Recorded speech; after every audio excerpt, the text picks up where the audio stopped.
Hello बच्चों, आपका स्वागत है आपके अपने YouTube चैनल पर। मैं प्रशांत कुशवाहा आपके लिए एक नया टॉपिक लेके आया हूँ फिजिक्स में। जैसा कि आप देख पा रहे हैं बोर्ड पे लिखा हुआ प्रोजेक्टाइल मोशन, तो इसके बारे में हम लोग आज चर्चा करेंगे। प्रोजेक्टाइल मोशन या प्रक्षेप गति क्या होता है, ये किस तरीके का मोशन है, किस तरीके की गति है, और सारी बातें हम लोग आज करने वाले हैं इसके बारे में। जैसे हम लोगों ने दो गतियाँ पढ़ी हुई हैं, एक होती है वर्टिकल मोशन, एक होता है horizontal motion. Vertical motion means ऊर्ध्वाधर गति और हॉरिजॉन्टल मोशन मींस क्षैतिज गति। तो ऊर्ध्वाधर गति या वर्टिकल मोशन कुछ इस तरीके से होता है और क्षैतिज गति या हॉरिजॉन्टल मोशन कुछ इस तरीके से होता है। लेकिन यहाँ पर हम लोग चर्चा करेंगे प्रोजेक्टाइल मोशन की। तो ये एक ऐसा मोशन होता है जिसमें जो भी ऑब्जेक्ट होता है, जो भी वस्तु होती है, वो दोनों गतियां एक साथ करती है, दोनों मोशन एक साथ करती है। वो इस तरीके से गति करती है कि ऊर्ध्वाधर मतलब वर्टिकल मोशन भी होता है एंड हॉरिजॉन्टल मोशन भी होता है, ऊर्ध्वाधर गति भी होती है और क्षैतिज गति भी होती है। तो हम उसका फिगर देखते हैं किस तरीके का ये मोशन है और क्या है ये। तो यहाँ पर मैं आपके सामने एक फिगर ड्रॉ करने जा रहा हूँ। स्टेप बाय स्टेप कुछ रूबिक्स हम लोग पढ़ेंगे इसमें आज। तो मैंने ये हॉरिजॉन्टल में एक फिगर ले लिया, ये इस तरीके से। यहाँ पे आपके पास कोई ऑब्जेक्ट है, आपने क्या किया, इस ऑब्जेक्ट को किसी वेलोसिटी से इस तरीके से ऐसे थ्रो कर दिया, फेंक दिया। अब यहाँ पर आप देखते हो किस तरीके का मोशन आपको डेली लाइफ में बहुत जगह देखने को मिलता है। जैसे क्रिकेट में जब कोई बैट्समैन शॉट खेलता है, तो जब वो शॉट खेलता है तो जब गेंद बैट से लग के सीधे बाउंड्री पे या कहीं भी जाके गिरती है, तो आप देखते हैं कि इसी तरीके का कुछ मोशन होता है वहां पर।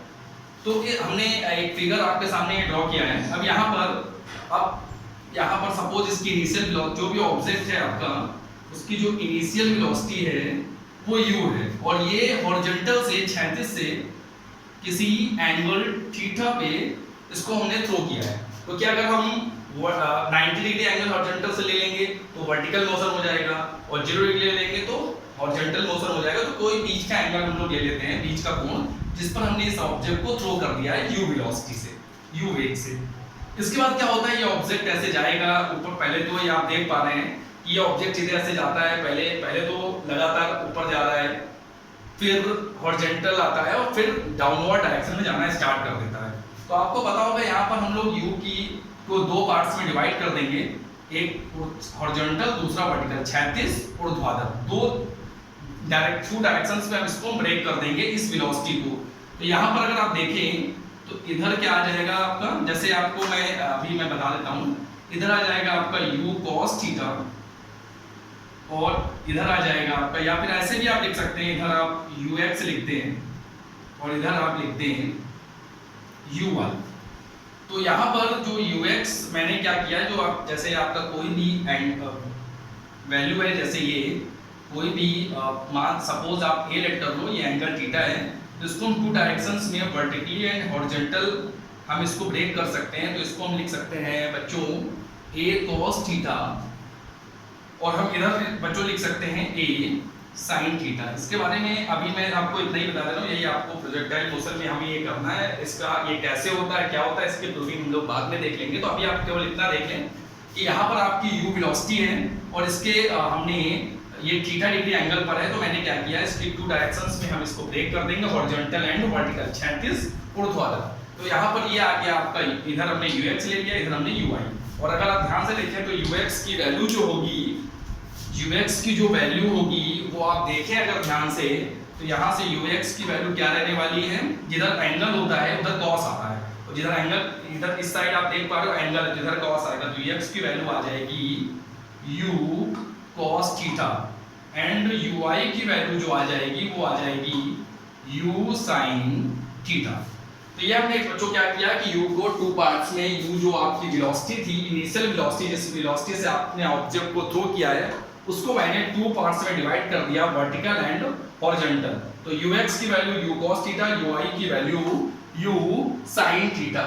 अब हम लोग क्या करेंगे, यहाँ पर ये आपकी ये वो हाइट है जितनी ये जो ऑब्जेक्ट आपका था वो कितनी मैक्सिमम हाइट, वर्टिकली कितनी हाइट पर गया है ऊर्ध्वाधर, वो आपका ये h हो जाएगा, और ये आपकी हो जाएगी कि हॉरिजॉन्टल में वो कितनी डिस्टेंस उसने ट्रेवल करी है, वो हो जाएगा r।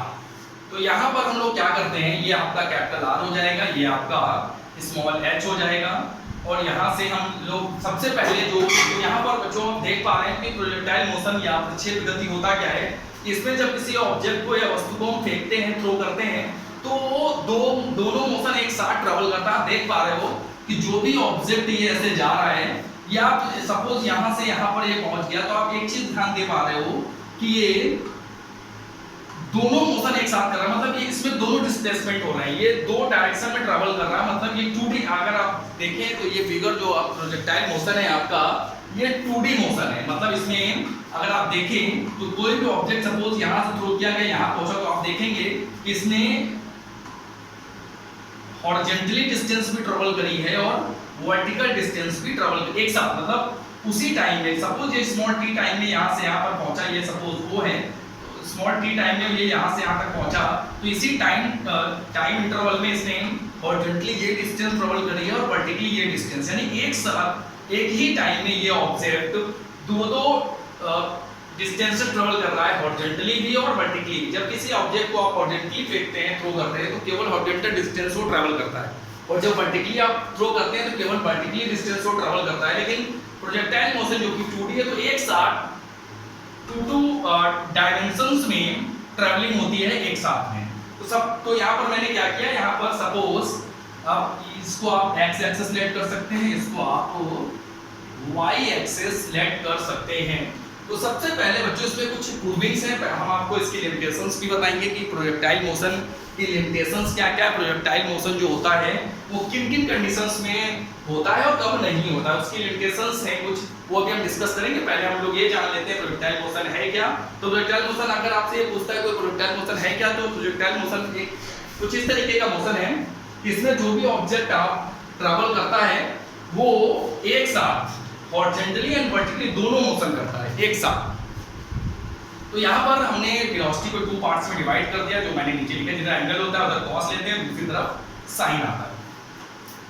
सबसे पहले जो बहुत ज्यादा क्वेश्चन एग्जाम में आपके आता है, 11th का ये टॉपिक है, तो सबसे ज्यादा जो इंपॉर्टेंट है उसमें आता है कि आपको प्रूव करना होता है कि जो पाथ ऑफ प्रोजेक्टाइल है ये पैराबोलिक होता है। ये आपको प्रूव करना होता है कि जो पाथ ऑफ प्रोजेक्टाइल है ये पैराबोलिक है, या अगर आप बोले तो क्वेश्चन लिख के आता है सिद्ध करो प्रक्षेप का पथ परवलयाकार होता है। तो हम लोग यहाँ पे ये प्रूव करने की सबसे पहला टॉपिक हमारा यही होगा, पाथ ऑफ प्रोजेक्टाइल,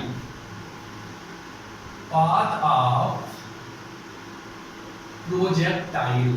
पहला टॉपिक हमारा यही होगा कि जो पाथ ऑफ प्रोजेक्टाइल है या जो प्रक्षेप का पथ है, ये जो आप देख पा रहे हो, ये जो प्रक्षेप का पथ है कैसा रहने वाला है, ये आपको देखना पड़ेगा।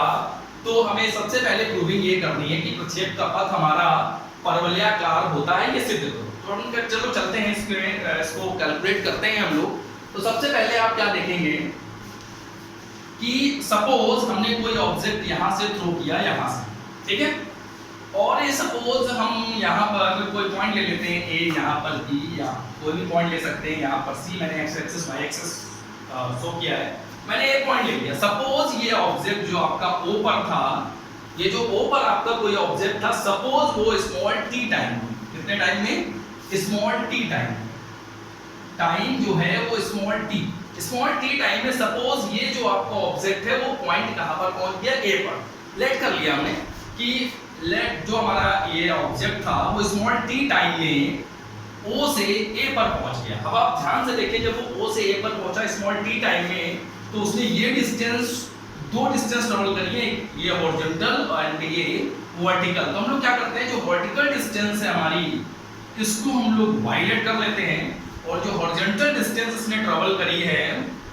इसको हम लोग x लेट कर लेते हैं। जो वर्टिकल डिस्टेंस मतलब जो स्मॉल t सेकंड में ये पॉइंट तक पहुंच गया, तो ये जो वर्टिकल डिस्टेंस इसने ट्रेवल करी इस t सेकंड में, उसको y लेट कर लिया, और जो इसी t सेकंड में इसने हॉरिजॉन्टल डिस्टेंस ट्रेवल करी है उसको हमने x लेट कर लिया। अब यहाँ पर बच्चों एक चीज आपको ध्यान देनी पड़ेगी कि यहाँ पर हमने जब जो हमारी इनिशियल वेलोसिटी थी उसको हमने 2 पार्ट्स में डिवाइड किया था, x एंड y डायरेक्शन में। तो बच्चों यहाँ पर आप ध्यान देंगे कि यहाँ पर ux एंड uy जो है, इसमें ux की जो वैल्यू है वो फिक्स रहेगी। आपको बच्चों पता है कि सपोज मैं एक एग्जांपल के थ्रू आपको एक्सप्लेन करता हूँ। सपोज कोई ऑब्जेक्ट है ये, और ये इस डायरेक्शन में 10 मीटर पर सेकेंड की स्पीड से ट्रेवलिंग कर रहा है, चला जा रहा है।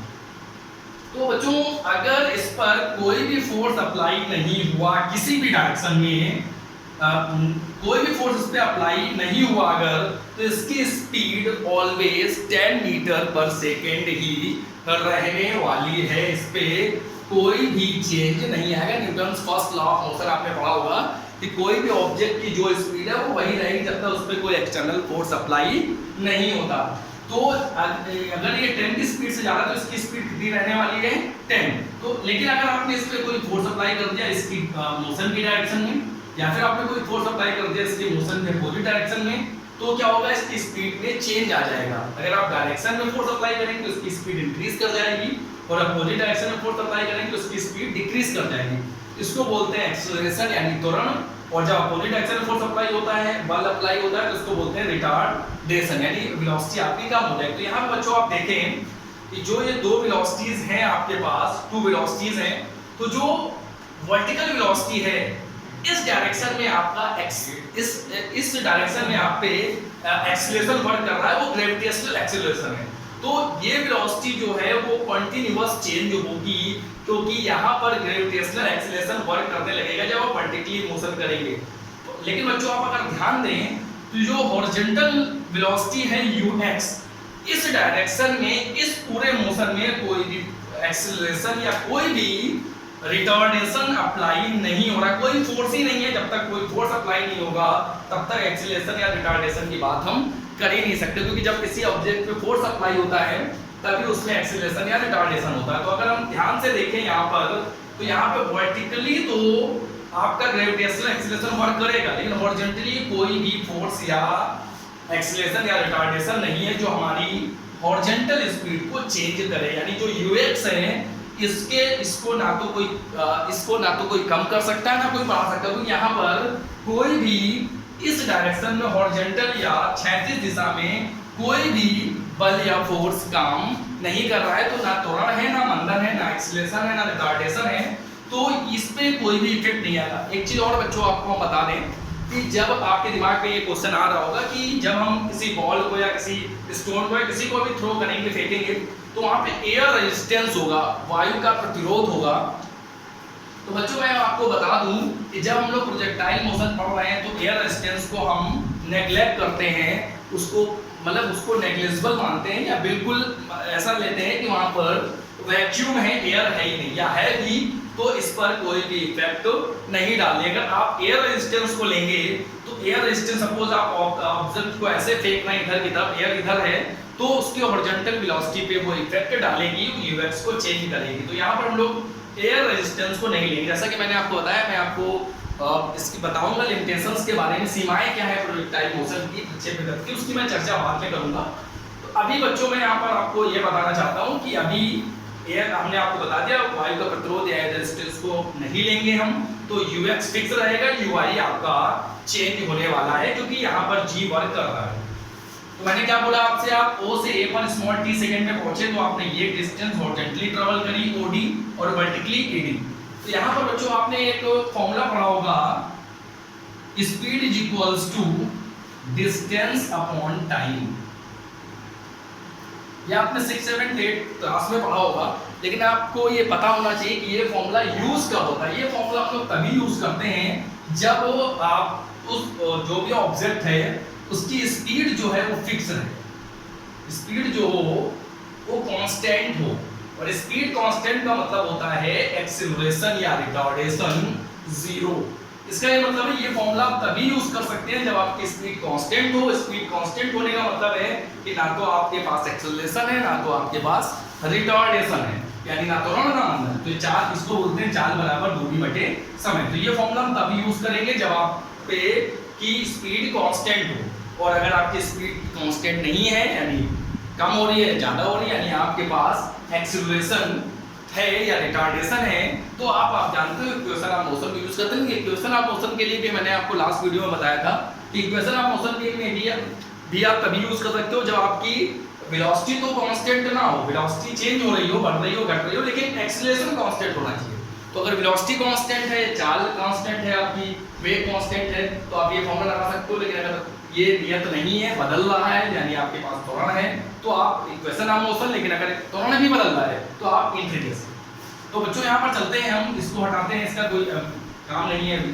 तो हम लोग क्या करेंगे, इतने मोशन की बात करते हैं। इस स्मॉल टी टाइम में हमने क्या किया, तो इस स्मॉल टी टाइम के बच्चों अगर हम बात करें तो यहाँ पर हम लगा ये कर सकते हैं कि हमारे पास ये टू वेलोसिटीज है, जो हॉरिजॉन्टल मोशन हुआ है वो इस हॉरिजॉन्टल वेलोसिटी की वजह से हुआ है, और जो वर्टिकल मोशन हुआ है वो वर्टिकल वेलोसिटी की वजह से हुआ है।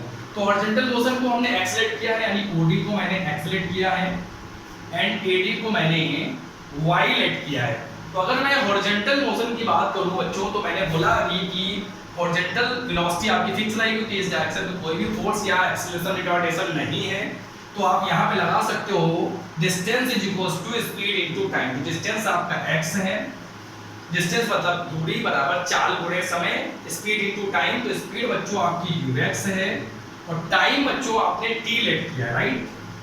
तो यहाँ पे ux की वैल्यू आपने देखी थी क्या थी, u cos थीटा, तो x इज इक्वल्स टू हो जाएगा u cos theta into t। आप चाहे तो यहाँ से t की वैल्यू आपकी जो आइडेंटिफाई करेंगे वो ये है।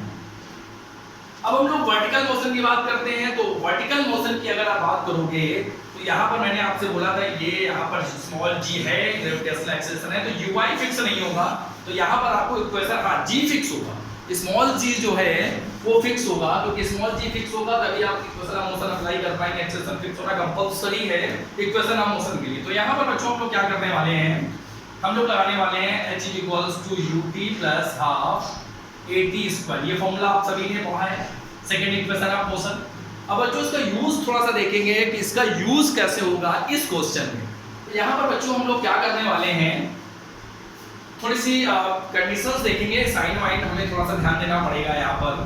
तो यहाँ पर बच्चों हम लोग क्या करने वाले हैं कि आप यहाँ पर अगर ध्यान से देखें तो हमारी ui की डायरेक्शन अपवर्ड डायरेक्शन में है, अपवर्ड है, राइट।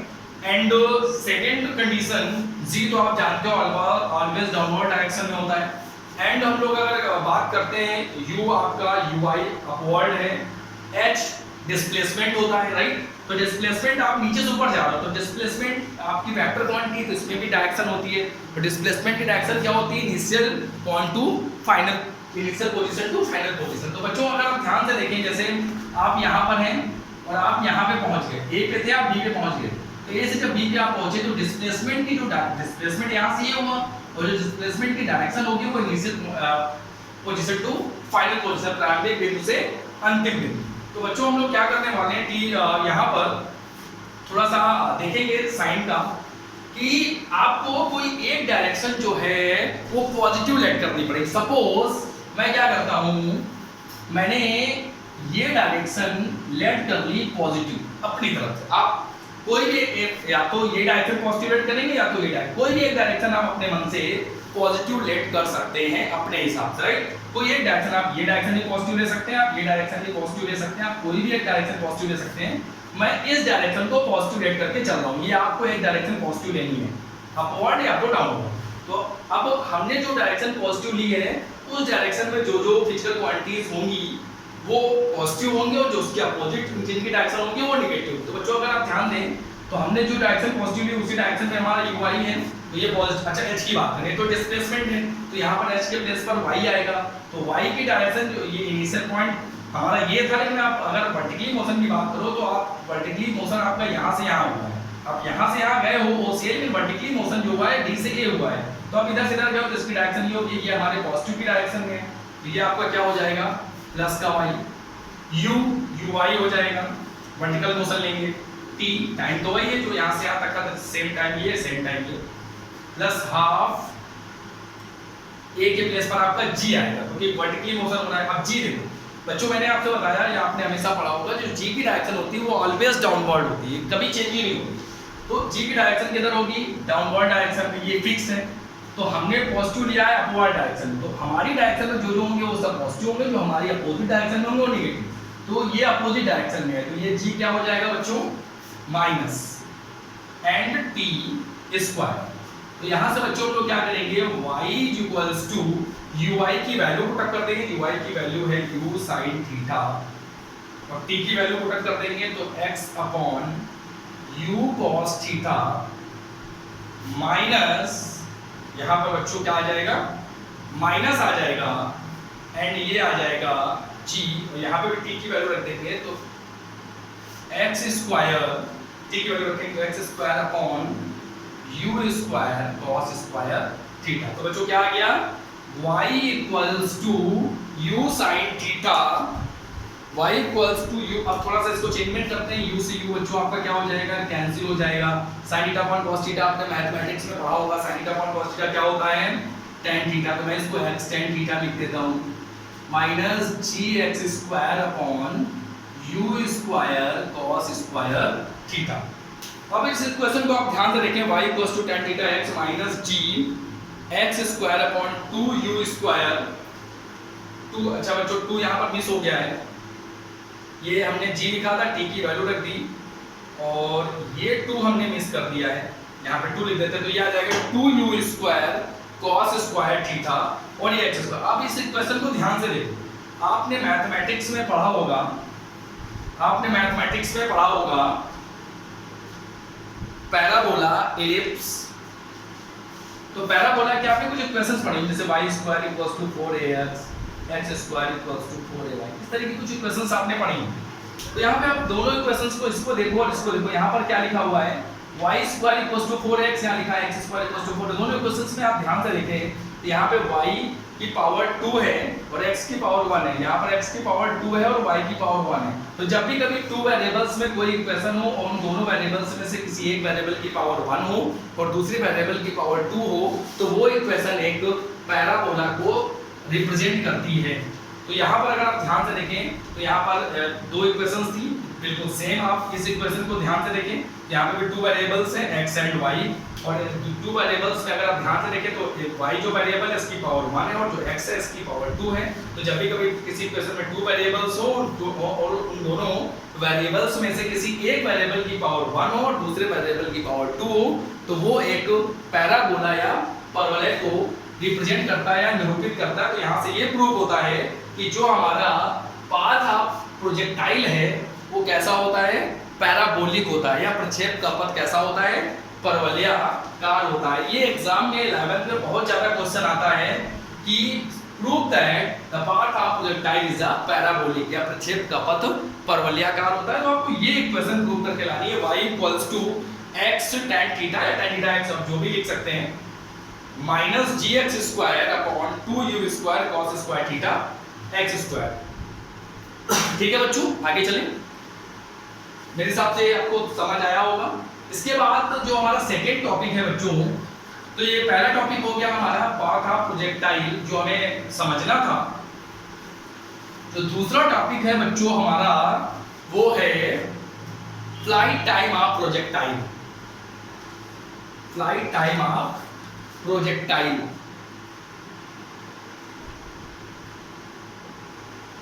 फ्लाइट टाइम ऑफ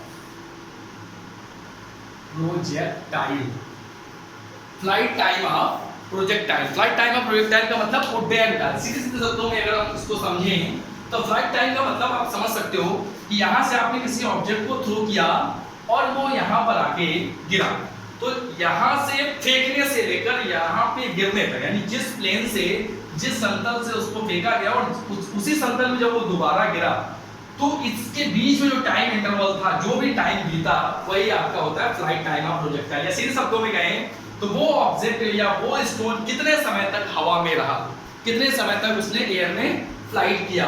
तो यहाँ से फेंकने से लेके यहाँ पे टकराने तक जितने भी टाइम वो एयर में रहा, वही आपका होता है फ्लाइट टाइम। इसको भी हम लोग अब कैलकुलेट करेंगे।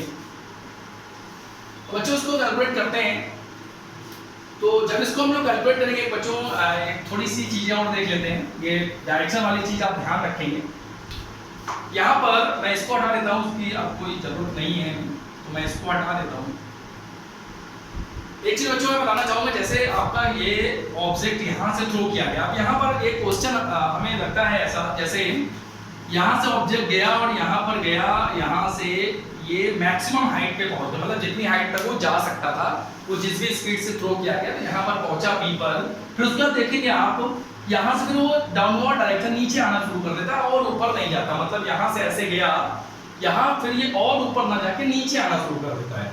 तो यहाँ पे क्वेश्चन ये है कि आखिर ऐसा क्यों होता है, और यहाँ पर ये जब ये ऊपर जाता है तो ये यहीं क्यों नहीं गिर जाता, ये आगे कौन इसको ले जाता है, या फिर ये और ऊपर क्यों नहीं जाता, इसके बारे में थोड़ा सा डिस्कस कर लेते हैं हम लोग।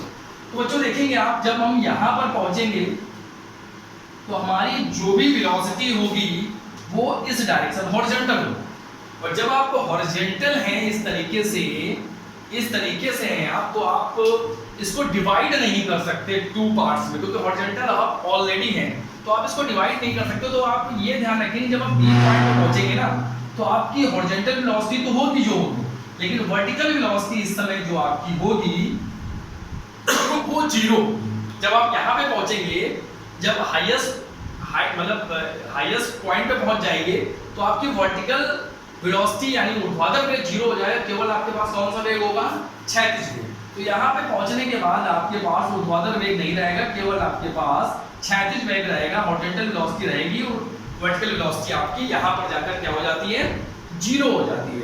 लेकिन ये जब वर्टिकल वेलोसिटी जीरो हो गई, इसलिए और ऊपर नहीं जा पाया, और आगे क्यों गया, क्योंकि इसके पास हॉरिजॉन्टल वेलोसिटी थी जो इसको आगे की तरफ ले। अगर इसकी वर्टिकल और हॉरिजॉन्टल दोनों वेलोसिटी जीरो हो जाती, यानी ऊर्ध्वाधर और क्षैतिज वेग दोनों जीरो हो जाते, तो ये यहीं का यहीं गिर जाता, कहीं भी नहीं जा पाता। जैसे आपने कई बार देखा होगा, या आप कोई भी इंस्ट्रूमेंट हो इस तरीके का, जैसे आपने गुब्बारा या कुछ देखें, अगर ऐसे गया और उसके ऊर्ध्वाधर और मतलब ऊर्ध्वाधर वेग क्षैतिज वेग दोनों जीरो हो गए, तो वहीं का वहीं गिर जाएगा, ना तो ऊपर जाएगा ना ही आगे जाएगा। तो यहाँ पर ऊपर क्यों नहीं जा रहा, क्योंकि यहाँ पर इसकी वेलोसिटी जीरो हो चुकी है, और आगे क्यों जा रहा है, क्योंकि इसके पास क्षैतिज वेग है, प्रेजेंट है इस समय, राइट। तो यहाँ पर बच्चों को क्या एक चीज और समझेंगे कि हमने O से B तक की डिस्टेंस ट्रेवल करी है, B से C। तो आप ये तो समझ पा रहे होंगे कि जितनी डिस्टेंस ये O से B ट्रेवल कर रहा है, B से C उतनी होगी। चाहे आप फ्लाइट की डिस्टेंस देख लें, O to B, ये कर्व में देख लें B to C, या तो आप ये यहाँ से ऐसे देख लें, तो ये हाफ हाफ ही रहेगा। यहाँ से यहाँ का मतलब O से B तक पहुंचने में जितना टाइम उसको लगने वाला है, B से C तक पहुंचने में उसको उतना ही टाइम लगने वाला है। या फिर यहाँ पर आप देखेंगे तो वही सेम कंडीशन, तो यानी यहाँ पर आप ये कर लें कि सपोज उसको यहाँ से यहाँ तक पहुंचने में स्मॉल t टाइम लगता है, टाइम लेट कर लेते हैं हम लोग स्मॉल t, उसको O to B ट्रेवलिंग करने में उसको t टाइम लग रहा है यहाँ से यहाँ तक, और B to C में भी उसको जो टाइम लगने वाला है, O to B में टाइम लग रहा है t, और जो B to C है इसमें भी उसको जो टाइम लगने वाला है वो सेम टाइम लगने वाला है t, क्योंकि डिस्टेंस सेम है। O से B में वो जितनी डिस्टेंस ट्रेवल करेगा, B से C में भी वो उतनी ही डिस्टेंस ट्रेवल करने वाला है। तो जो टाइम O to B जाने में जितना टाइम लगेगा, B to C में भी उसको स्मॉल t टाइम ही लगने वाला है। तो हम लोग क्या करेंगे, हम लोग को टोटल टाइम आइडेंटिफाई करना, तो ये टाइम आइडेंटिफाई करेंगे, सेम है 2 टाइम्स कर देंगे, राइट। तो हम लोग क्या करने वाले हैं, फर्स्ट इक्वेशन ऑफ मोशन हम लोग अप्लाई करेंगे। याद रखेंगे जब भी हम लोग इक्वेशन ऑफ मोशन अप्लाई करेंगे तो हम लोग वर्टिकल मोशन को लेंगे, क्योंकि वर्टिकल मोशन में ही आपकी एक्सेलरेशन है, वेलोसिटी चेंज हो रही है, या जो भी है acceleration retardation small g gravitational acceleration. Horizontal में q जैसा कि मैंने बताया आपको फिक्स है, तो वहां पर आपको इक्वेशन ऑफ मोशन की कोई जरूरत नहीं, सीधे सीधे आप चाल बराबर दूरी बटे समय या speed equals to distance upon time कर सकते हैं। तो यहाँ पर बच्चों हम लोग क्या करेंगे, फर्स्ट इक्वेशन ऑफ मोशन क्या होती है, फर्स्ट इक्वेशन ऑफ मोशन। तो बच्चों अगर हम फर्स्ट इक्वेशन ऑफ मोशन की बात करें, गति का प्रथम नियम, तो आपने पढ़ा होगा v equals to u plus at, right. अब हम लोग क्या करेंगे, फिर से चलेंगे हम लोग यहाँ से यहाँ इस मोशन के लिए कर रहे हैं। तो ये इनिशियल वेलोसिटी हमने आपको बताया कि इक्वेशन ऑफ मोशन लगाएंगे तो वर्टिकल मोशन के लिए, नॉट हॉरिजॉन्टल मोशन। तो इनिशियल वेलोसिटी आपकी हो जाएगी ui, और फाइनल मैंने आपको बताया यहाँ पर वर्टिकल वेलोसिटी कितनी है आपकी 0। तो फाइनल वेलोसिटी कितनी हो गई 0, क्योंकि हम लोग ये जो इक्वेशन ऑफ मोशन लगा रहे हैं ये O to B के लिए, O to B, तो final velocity 0, initial velocity U Y. अब यहाँ पर फिर से वही चीज आपको थोड़ा सा देखना पड़ेगा, डायरेक्शन, राइट, डायरेक्शन। तो मैंने कहा अपवर्ड डायरेक्शन को पॉजिटिव लेना है, राइट। तो इनिशियल वेलोसिटी तो जीरो है, सॉरी फाइनल वेलोसिटी जीरो है, तो डायरेक्शन आपको मैटर नहीं करता sign. Initial velocity upward direction है और अपने पॉजिटिव अपवर्ड डायरेक्शन को ही पॉजिटिव ले रखा है, दोनों सेम डायरेक्शन में, इसलिए ये प्लस प्लस। आपको पता है जी की डायरेक्शन ऑलवेज डाउनवर्ड होती है, तो ये आपकी डायरेक्शन की अपोजिट डायरेक्शन है, इसलिए ये कैसा होगा, माइनस। टाइम तो आपने यहां से तक कर लिया, ठीक है। अब ये आप करेंगे जब, तो ui माइनस जी थी, राइट। अब यहाँ पर आप ui की वैल्यू को टक्कर दो, तो ui की जो वैल्यू है वो है u sin थीटा माइनस जी।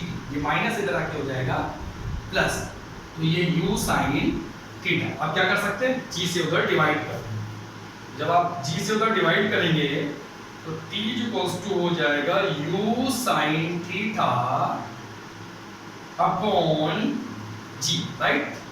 तो ये आपका टाइम आ गया O2B। मैंने आपसे पहले ही बोला जो O2B टाइम होगा वही V2C, तो सेम टाइम है, तो दोनों तो टोटल टाइम T लेट कर लेते हैं, तो ये 2T हो जाएगा।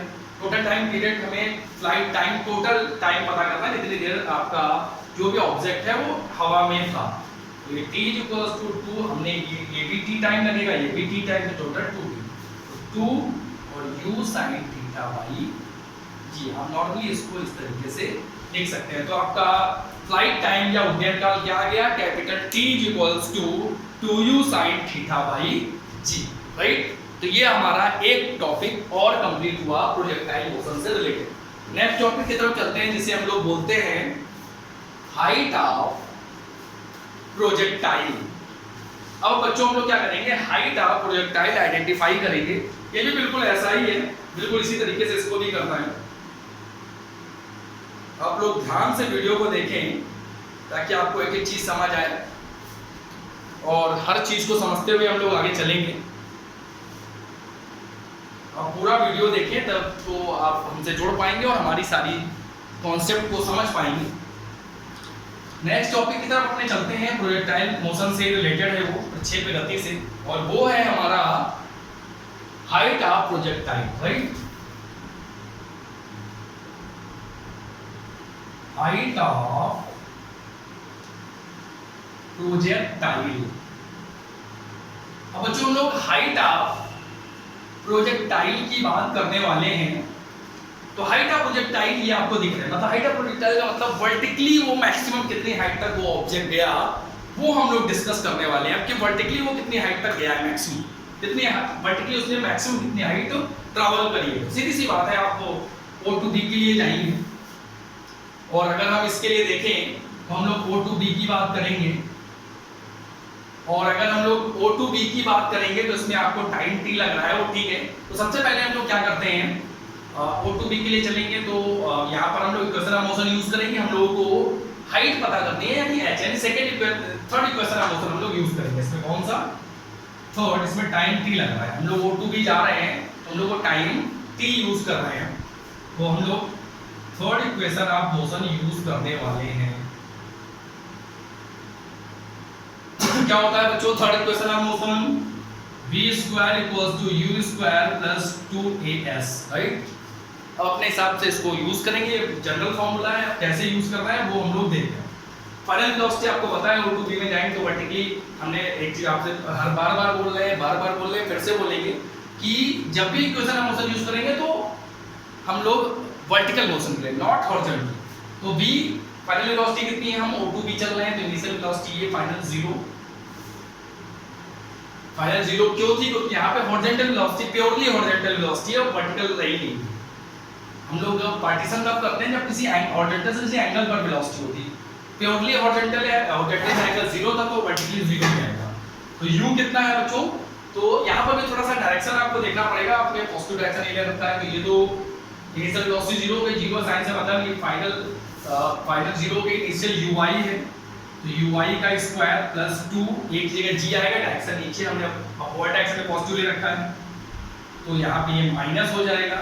और s के प्लेस पर जो वर्टिकल हाइट, जब हम लोग वर्टिकल मोशन की बात करें तो इनिशियल वेलोसिटी है, फाइनल वेलोसिटी है, और वर्टिकल जो डिस्प्लेसमेंट है वो ये h है, और डिस्प्लेसमेंट की डायरेक्शन होती है इनिशियल टू फाइनल, यानी डिस्प्लेसमेंट की डायरेक्शन आप यहाँ से यहाँ जा रहे हैं, यानी यहाँ से यहाँ वर्टिकल की बात करें तो ये भी आपकी डायरेक्शन में है, ये भी आपका कैसा होगा प्लस। तो यहाँ पर आपका ui भी प्लस होगा, जिस डायरेक्शन में आपने पॉजिटिव ले रखा है वही डायरेक्शन है, ये भी आपकी डायरेक्शन में है। जो जो वेक्टर क्वांटिटी उसमें डायरेक्शन आप बहुत ध्यान से करेंगे। और उसके बाद g आपका ऑलवेज डाउनवर्ड होता है, तो आप देखेंगे डायरेक्शन अपोजिट है तो ये नेगेटिव होता है। यहाँ से इसको सॉल्व करते हैं, ui की वैल्यू पुट अप करेंगे तो u square sine square theta हो जाएगा माइनस 2gh, ये माइनस है इसको इधर ले आते हैं तो 2gh is equals to u square sine square theta. अब यहाँ पे h की वैल्यू आइडेंटिफाई करनी है तो u square sine square theta by 2c, right. तो ये आपका क्या हो गया, ये आपका आ गया h, यानी वर्टिकली हाइट कितनी मैक्सिमम ट्रेवल करी उस ऑब्जेक्ट ने, तो u square sine square theta by 2g, u square sine square theta by 2g। अब यहाँ पे एक चीज और बात कर सकते हैं, मैक्सिमम हाइट क्या होगी, मैक्सिमम हाइट तो मैथमेटिक्स आपने पढ़ी है, मैं थोड़ा सा डिस्कस कर देता हूँ उसके बारे में, ज़्यादा कुछ नहीं है उसमें, थोड़ा सा डिस्कस कर देता हूँ। मैक्सिमम हाइट का मतलब क्या है, जैसे आप कोई भी फॉर्मूला जब लिखते हो मैथ में या फिजिक्स में या कहीं पे भी, तो उसमें अगर ट्रिग्नोमेट्री यूज हुई तो आपने पढ़ा है कि अगर h की वैल्यू मैक्सिमम लेनी है तो देखो u की वैल्यू तो जो होगी वो होगी, g की वैल्यू तो फिक्स होती है, यानी इसकी sin थीटा की जब मैक्सिमम वैल्यू होगी तभी आपको h की वैल्यू मैक्सिमम मिलेगी। और आपने पढ़ा है sin थीटा की जो मैक्सिमम वैल्यू होती है वो कितनी होती है 1, तो sin थीटा की जो मैक्सिमम वैल्यू होती है वो 1 होती है, जब इसकी वैल्यू मैक्सिमम होगी तभी इसकी वैल्यू मैक्सिमम होगी। तो अगर आप sin थीटा की वैल्यू 1 ले लेंगे तो थीटा क्या आ जाएगा बच्चों, sin थीटा एंगल की वैल्यू 1 होती है तो sin 90 की वैल्यू 1। तो यहाँ पर h इज इक्वल्स टू बच्चों क्या आ जाएगा, तो h थीटा आपने इसको 1 ले लिया तो ये आ जाएगा u स्क्वायर बाई 2g, ये आपका h क्या हो जाएगा मैक्सिमम, तो h मैक्सिमम आपका क्या आ जाएगा u स्क्वायर बाई 2g, और वो उस केस में थीटा कितना हो जाएगा 90। तो बच्चों अगर आपने थीटा 90 कर दिया तो आप यहाँ ध्यान से अगर देखेंगे तो अगर थीटा आपने 90 कर दिया तो आपका प्रोजेक्टाइल मोशन होगा ही नहीं। थीटा 90 का मींस आप समझ रहे हैं ना, थीटा 90 का मतलब है ये हॉरिजॉन्टल से एंगल 90, और अगर आपने 90 डिग्री एंगल पे किसी ऑब्जेक्ट को थ्रो किया तो फिर वो केवल और केवल प्योरली वर्टिकली मोशन हो जाएगा, ऊर्ध्वाधर गति हो जाएगी, उसमें वो ऑब्जेक्ट केवल सीधे सीधे चला जाएगा, उसमें हॉरिजॉन्टल मोशन होगा ही नहीं। तो इस केस में जो h max है, तो अगर थीटा आपने 90 कर दिया ये पूरा तो ऑब्जेक्ट आपका सीधा चला जाएगा, तो प्रोजेक्टाइल मोशन नहीं होगा वहां पर। तो यहाँ पर मैंने थीटा 90 देखा, तो मैंने अगर थीटा 90 लिया तो h मैक्सिमम जो आ गया वो u स्क्वायर बाई क्या आ गया 2g। एक केस ले लिया हमने कि वैसे h की value u square sin square theta by 2g होगा, लेकिन अगर आपने sin थीटा की वैल्यू 1 कर दी तो थीटा आपका 90 हो जाएगा, तो h max की value u square by 2g निकल कर आ जाएगी, ठीक है। लेकिन अगर थीटा की वैल्यू 90 होगी तो थीटा आप अगर 90 लेंगे तो वर्टिकली मोशन हो जाएगा।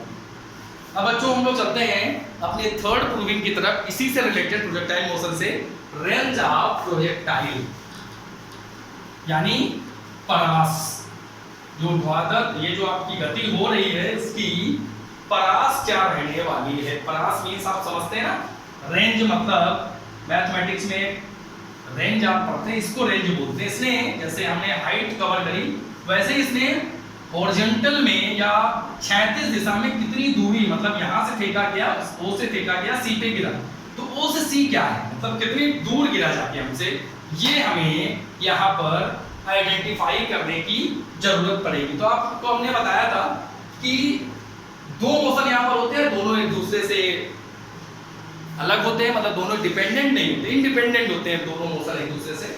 तो यहाँ पर जो r की वैल्यू हम लोग आइडेंटिफाई करने जा रहे हैं बच्चों, ये जो r है, जो क्षैतिज, ये जो आपकी क्षैतिज दूरी है, ये क्षैतिज वेग की वजह से होगी। तो क्षैतिज वेग आपका फिक्स है, तो यहाँ पे आप दूरी बराबर क्या करते हो, 4 गुणे समय distance equals to speed into time. यहाँ पे बच्चों हम लोग करने क्या जा रहे हैं, हम लोग प्रूव करने जा रहे हैं range of projectile, range of projectile, range of projectile. तो डिस्टेंस इज इक्वल्स टू बच्चों क्या होता है, क्या होता है बच्चों, स्पीड इनटू टाइम। समझ आ रहा है आप लोगों को, distance is equals to speed into time. और यहाँ पर डिस्टेंस आपकी r है, स्पीड जो है बच्चों आपकी स्पीड वो ux लेंगे क्योंकि हॉरिजॉन्टल मोशन है। जब वर्टिकल मोशन से रिलेटेड होता है तो वर्टिकल वेलोसिटीज लेते हैं, जब हॉरिजॉन्टल तो हॉरिजॉन्टल वेलोसिटी। ये हो जाएगी ux इनटू टाइम, राइट। तो यहां से यहां तक इसको टाइम कितना लगा है, तो आप ये समझो जितनी देर वो एयर में रहा उतने ही टाइम में वो यहां से यहां तक उसने ट्रैवलिंग की होगी, यानी ओ से सी तक पहुंचने में उसको उतना ही समय लगा जितने समय में वो ऐसे यहां तक पहुंचा है। बात वही है, यानी जितनी देर वो हवा में रहा उतनी देर में यहां से यहां तक पहुंचा, यानी हम बात कर रहे हैं टाइम ऑफ फ्लाइट टाइम या उड्डयन काल। तो वो क्या था बच्चों आपका capital T. r equals to ux की वैल्यू मैंने यहां पर अभी लिखी थी, ux इक्वल्स टू क्या होगा u cos थीटा। बच्चों अब ux के बेस पे क्या रख देंगे u cos थीटा, और बच्चों हमने कैपिटल T की वैल्यू निकाली थी 2u sin theta by g, 2u sin theta by g, right.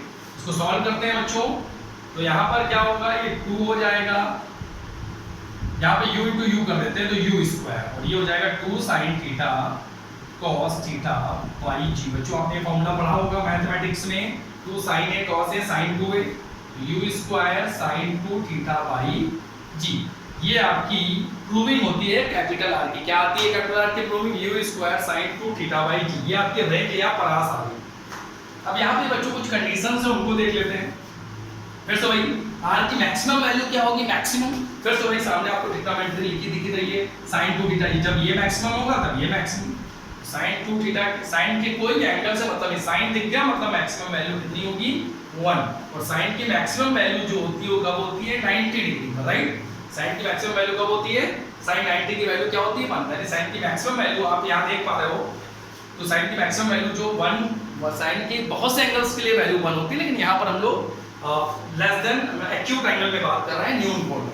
तो थीटा कितना आ जाएगा बच्चों 45 डिग्री। यानी अगर आपको मैक्सिमम रेंज चाहिए तो आपको ऑब्जेक्ट को किस एंगल पे थ्रो करना पड़ेगा 45। यहाँ पे बच्चों थोड़ा सा हम ये समझ लेते हैं, यहाँ पर हम लोग ये बता रहे हैं कि आपकी u फिक्स हो गया, g तो फिक्स हो गई, u फिक्स है, यानी आप स्पीड 10 रख रहे हैं 10 मीटर पर सेकंड। तो 10 मीटर पर सेकंड से आपको किसी ऑब्जेक्ट को फेंकना है तो आप किसी भी एंगल में फेंक सकते हो, लेकिन 10 मीटर पर सेकंड से अगर आप 45 डिग्री पे ऑब्जेक्ट को थ्रो करते हो तो वो 10 की स्पीड में सबसे ज्यादा रेंज या परास में गिरेगा वो, यानी स्पीड फिक्स रखते हुए आप इस एंगल पे सबसे दूर या सबसे ज्यादा रेंज पर ऑब्जेक्ट को थ्रो कर सकते हैं स्पीड फिक्स रखते हुए। आप स्पीड ही चेंज कर देंगे तो जैसे थीटा हमने बोला कि 45 डिग्री पर रेंज मैक्सिमम होती है, लेकिन जब u कांस्टेंट, u अगर आप चेंज कर देंगे तो हो सकता है इससे कम या ज्यादा एंगल में भी, सपोज u 10 था तो हमने 45 एंगल पे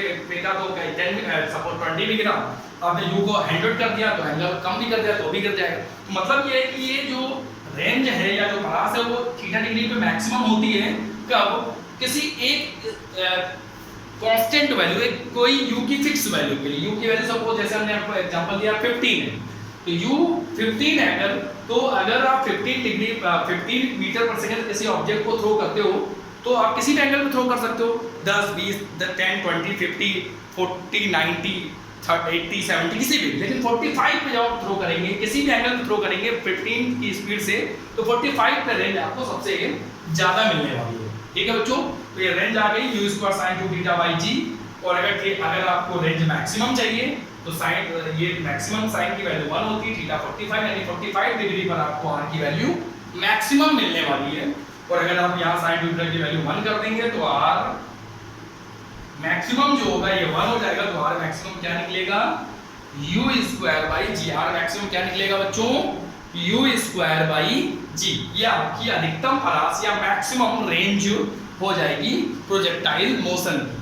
तो ठीक है, ये आप याद रखेंगे कि जब भी आप ये चाहते हो, जैसे क्रिकेट में आप क्रिकेट खेल रहे हैं, आपने बैट्समैन ने शॉट खेला, आपने बॉल उठाई और बॉल को आप थ्रो कर रहे हो, तो जब बॉल को थ्रो करता है कोई तो अपनी पूरी ताकत से थ्रो करता है।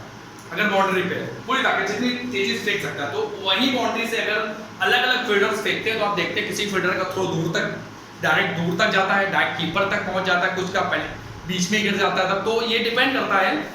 अब यहाँ पे ये बच्चों ये भी होता है कि जैसे किसी फील्डर ने बॉल को पकड़ा और वो अपनी पूरी ताकत से बॉल को फेंकता है, तो किसी भी एंगल वो वहाँ पर कोई मेजरमेंट तो नहीं करता फेंकते वक्त 45 है 30 है क्या है, वहाँ पे मैथमेटिक्स तो या फिजिक्स तो नहीं यूज कर रहे हैं। तो लेकिन यहाँ पर ये होता है कि कभी वो अपनी पूरी ताकत से फेंकता है तो काफी दूर गिर जाती है गेंद, कभी अपनी पूरी ताकत से फेंकता है तो थोड़े पास में गिर जाती है। तो मतलब रेंज अलग, पूरी ताकत से ही फेंक रहा है, उसी बॉल को फेंक रहा है, उसी वेट की बॉल को अपनी पूरी फोर्स अप्लाई करके फेंक रहा है, लेकिन अलग अलग रेंज आपको मिल रही है। इसका क्या मतलब हुआ कि आपका एंगल चेंज हो जा रहा है। और इसका ये मतलब हुआ कि अगर आप ये चाहते हैं कि आप उतना ही फोर्स लगा के मैक्सिमम डिस्टेंस ट्रेवल कराएं बॉल को, तो आप 45 एंगल पे उसको थ्रो करें। तो मैक्सिमम रेंज जो आ गई आपकी u² आ गई बच्चों। अब हम लोग बात करेंगे लास्ट टॉपिक की इसके, वो है बच्चों लिमिटेशंस क्या हैं प्रोजेक्टाइल मोशन की। मतलब कब कब प्रोजेक्टाइल मोशन, क्या क्या कंडीशंस होनी चाहिए तभी कोई ऑब्जेक्ट प्रोजेक्टाइल मोशन करेगा। तो लिमिटेशंस के बारे में थोड़ी सी इंफॉर्मेशन हम लोग ले लेते हैं, लिमिटेशंस के बारे में जान लेते हैं। लिमिटेशन मतलब सीमाएं, कंडीशंस। तो सबसे पहला बच्चों, सबसे इंपॉर्टेंट बात अगर मैं आपको बताऊं प्रोजेक्टाइल मोशन की, प्रक्षेप गति, तो प्रक्षेप गति होने के लिए सबसे पहली कंडीशन जो आवश्यक है वो ये है कि जब प्रोजेक्टाइल मोशन हो रहा है तो वहां पे जो भी त्वरण या एक्सेलरेशन है वो कांस्टेंट होना चाहिए। दोनों कंडीशंस, मतलब कांस्टेंट होना चाहिए। आपको पता है एक्सेलरेशन या त्वरण जो है वो एक सदिश या वेक्टर क्वांटिटी है, तो इसमें परिमाण और दिशा दोनों की, तो जो भी एक्सेलरेशन है वो परिमाण और दिशा दोनों में फिक्स होना चाहिए, मतलब वो चेंज ना हो। ना तो उसका जो भी त्वरण वहां एक्सेलरेशन या त्वरण है वो परिमाण या दिशा यानी मैग्नीट्यूड एंड डायरेक्शन दोनों में फिक्स रहे, दोनों में से कोई भी चीज चेंज ना। क्योंकि आपको पता है जब आपकी कोई वेक्टर क्वांटिटी या सदिश राशि होती है तो उसका परिमाण या दिशा यानी मैग्नीट्यूड या डायरेक्शन में दोनों में से कोई एक चेंज हो जाए या दोनों चेंज हो जाए, दोनों चेंज होंगे तब तो चेंज होगा, कोई एक भी चेंज हो जाए तो भी वो वैल्यू चेंज हो जाती है। तो प्रोजेक्टाइल मोशन में सबसे ज्यादा जरूरी क्या है बच्चों कि उसका जो ग्रेविटी, जो भी उसका एक्सेलरेशन है, जो भी वर्क कर रहा है वहां पर त्वरण, वो फिक्स रहना चाहिए, डायरेक्शन में भी, मैग्नीट्यूड में भी, परिमाण में भी, दिशा में। दूसरी चीज, जो आपका त्वरण है उसकी दिशा, जो आपका ऑब्जेक्ट मूव कर रहा है उसकी दिशा, प्रक्षेप की दिशा, यानी जो प्रोजेक्टाइल जिस डायरेक्शन में आपने थ्रो किया है, जैसे आपने यहाँ पे इस डायरेक्शन में थ्रो किया है इस ऑब्जेक्ट को थीटा डिग्री एंगल पे, तो जो त्वरण की दिशा या एक्सेलरेशन की दिशा है ये प्रक्षेप की दिशा से अलग भी होना चाहिए, डिफरेंट होनी चाहिए, ये भी मैच नहीं करनी चाहिए। तो दो कंडीशंस आप समझ गए, पहली कि आपका एक्सेलरेशन जो है वो क्या होना चाहिए, कांस्टेंट होना चाहिए, मैग्नीट्यूड में भी और डायरेक्शन में भी, दोनों चीजें फिक्स रहनी चाहिए, तभी आप एक्सेलरेशन और कांस्टेंट बोल सकते हैं। और दूसरा इसकी जो डायरेक्शन है वो प्रक्षेप की गति से अलग होनी चाहिए।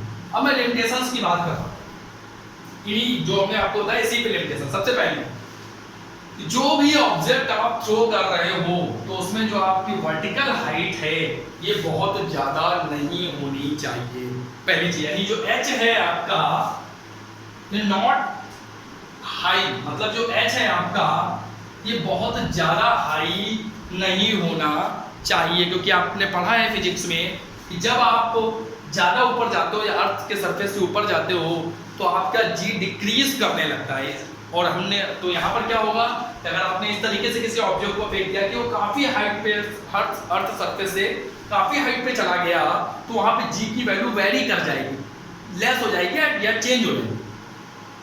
और अगर जी की वैल्यू चेंज, अभी हमने आपसे क्या बोला कि अगर जो एक्सेलरेशन है वहां पर वो कांस्टेंट होना चाहिए, मैग्नीट्यूड में भी डायरेक्शन में भी, तो जी का डायरेक्शन तो कोई चेंज नहीं कर सकता, क्योंकि जी का डायरेक्शन ऑलवेज किधर होता है, डाउनवर्ड डायरेक्शन में, या फिर ये कह सकते हैं towards the centre of the earth, right. तो यहाँ पर जी का डायरेक्शन तो चेंज नहीं होगा लेकिन मैग्नीट्यूड चेंज हो जाता है। जब आप ज्यादा ऊपर जाएंगे तो जी की वैल्यू डिक्रीज कर जाएगी, और प्रोजेक्टाइल मोशन के लिए जी की वैल्यू चेंज नहीं होनी चाहिए, राइट। तो ज्यादा, तो यहाँ पर आप ये सब पहली तो लिमिटेशन आपकी यही हो जाएगी कि आप ज्यादा हाइट पे ऑब्जेक्ट को थ्रो नहीं कर सकते, तो अगर जी चेंज हो जाएगा तो फिर प्रोजेक्टाइल मोशन नहीं होगा। तो फर्स्ट लिमिटेशन आपकी ये हो गई कि हाइट जो है वो ज्यादा नहीं होनी चाहिए। सेकेंड, रेंज, जो आपकी रेंज है यानी जो परास है ये भी ज्यादा मोर ना हो।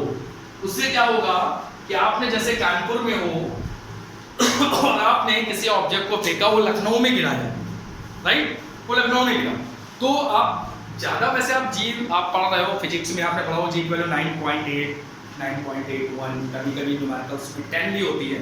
तो जी की वैल्यू वैरी करती है प्लेस टू प्लेस, हर जो अर्थ सरफेस है उस पर हर जगह जी की वैल्यू अलग अलग होती है। तो रेंज अगर ज़्यादा हुई कि 100, 200, 300, 400 किलोमीटर दूर अगर आपका ऑब्जेक्ट गिर गया तो हो सकता है जी की वैल्यू यहाँ कुछ थी, यहाँ कुछ थी, बीच में चेंज हो रही थी।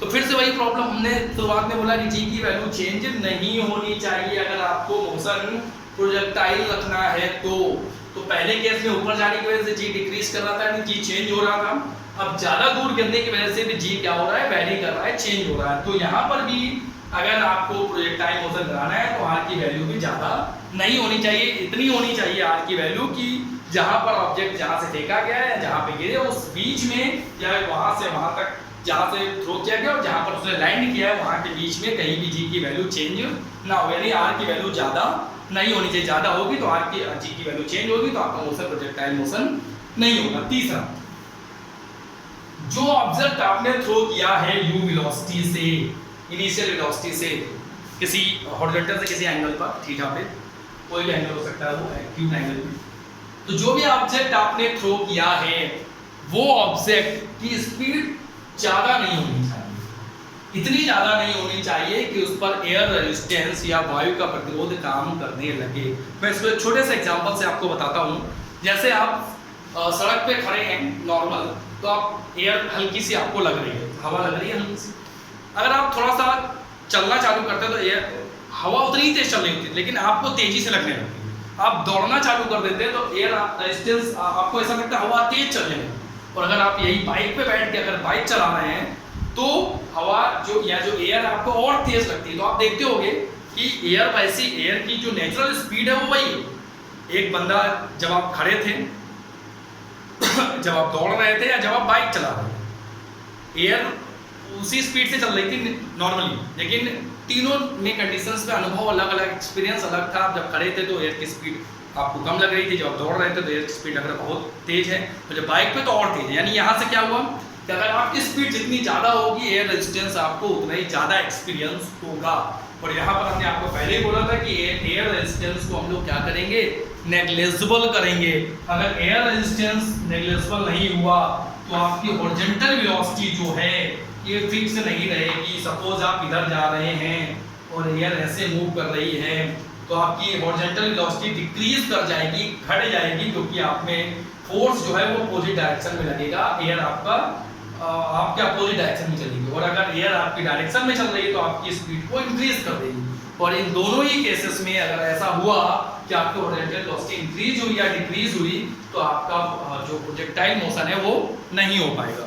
तो एयर रेजिस्टेंस को कम करने के लिए आपको स्पीड कम रखनी पड़ेगी। अगर आप जितनी ज़्यादा स्पीड रखेंगे एयर रेजिस्टेंस उतना ही ज़्यादा आपको एक्सपीरियंस होगा। तो स्पीड आप कम रखेंगे तो एयर रेजिस्टेंस भी आपका क्या होगा, कम होगा और आपका मोशन प्रोजेक्टाइल मोशन हो पाएगा। तीन कंडीशंस थी आपकी, मोस्टली और भी लिमिटेशंस हो सकती है, लिमिटेशंस मेनली तीन है। आपको एग्जाम में यही तीन लिखनी है और जब एग्जाम में बहुत ज़्यादा ये बोला जाता है तो ये तीन लिमिटेशन लिखनी है। ज़्यादा हाइट नहीं होनी चाहिए तो जी की वैल्यू चेंज हो जाएगी। आर में भी अगर ज़्यादा डिस्टेंस हुई तो भी जी की वैल्यू चेंज हो जाएगी। और यू अगर आपके ज़्यादा हुआ, ज़्यादा बड़ी वैल्यू हुई यू की, तो क्या होगा कि एयर रेजिस्टेंस वर्क करने लगेगा तो उसको नेग्लिजिबल नहीं ले पाएंगे तो प्रोजेक्टाइल मोशन आपका नहीं हो पाएगा। छोटी सी चीज़ बच्चों और मैं आपको एक बताना चाहता हूँ। जैसे अभी हम लोगों ने आर की बात करी थी तो आर का फॉर्मूला जो हमने पढ़ा था वो पढ़ा था R equals to u square sine 2 theta upon g, right? यही पढ़ा था हमने, R equals to u square sine 2 theta upon g. आप यहाँ पर क्या करो, जो ये थीटा है थीटा के प्लेस पे 90 माइनस थीटा पुट अप कर दो। मैं बताता हूँ उसका क्या मतलब, पहले देखते हैं क्या आता है। मैंने क्या किया, थीटा के प्लेस पर मैं बोल रहा हूँ, थीटा के प्लेस पर 90 माइनस थीटा मैं पुट करने के लिए बोल रहा हूँ, आपसे पुट करके मैं इसको अटैच कर दे रहा हूँ।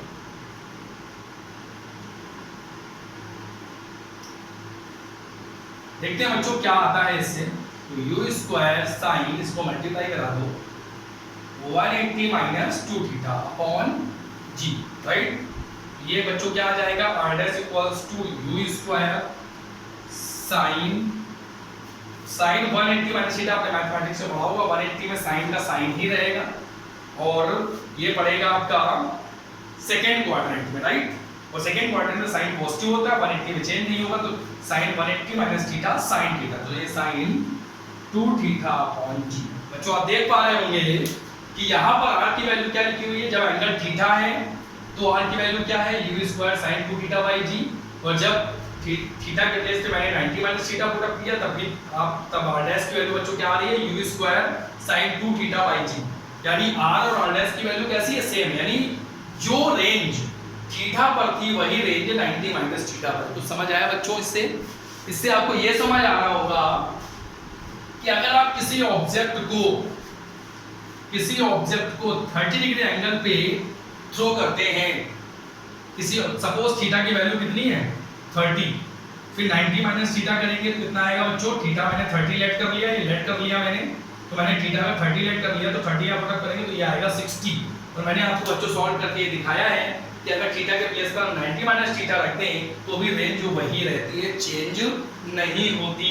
तो यहाँ पर बच्चों आप देखें अगर मैं थीटा 30 लिया तो 90 माइनस थीटा कितना होगा 60, यानी 30 डिग्री पर अगर किसी ऑब्जेक्ट को मैं थ्रो कर रहा हूँ तो जितनी रेंज आएगी 60 डिग्री पर भी रेंज उतनी ही रहने वाली है। आपने कंप्लीमेंट्री एंगल्स पढ़े होंगे तो ये दोनों कंप्लीमेंट्री एंगल्स ही हैं, राइट। तो ऐसे ही अगर मैं आपसे बोलूं, अगर आप किसी ऑब्जेक्ट को 20 डिग्री पे थ्रो करते हैं, 20 डिग्री किसी ऑब्जेक्ट को आपने 20 डिग्री पे थ्रो कर दिया और फिर आप उसी ऑब्जेक्ट को 70 पे थ्रो करते हैं, उसी स्पीड चेंज नहीं करते, तो जिस स्पीड से आपने 20 पे थ्रो किया उसी स्पीड से अगर आप 70 पे थ्रो करेंगे तो आपको रेंज कैसी मिलेगी, सेम। यानी यहाँ पे आप ये समझ पा रहे हैं जिस एंगल पे आप थ्रो कर रहे हैं फिर उसका अगर कंप्लीमेंट्री एंगल आप लेके थ्रो करेंगे तो रेंज आपको सेम मिलने वाली है, राइट। 30 पे हमने थ्रो किया, फिर उसका कंप्लीमेंट्री एंगल 60 लिया तो सेम रेंज।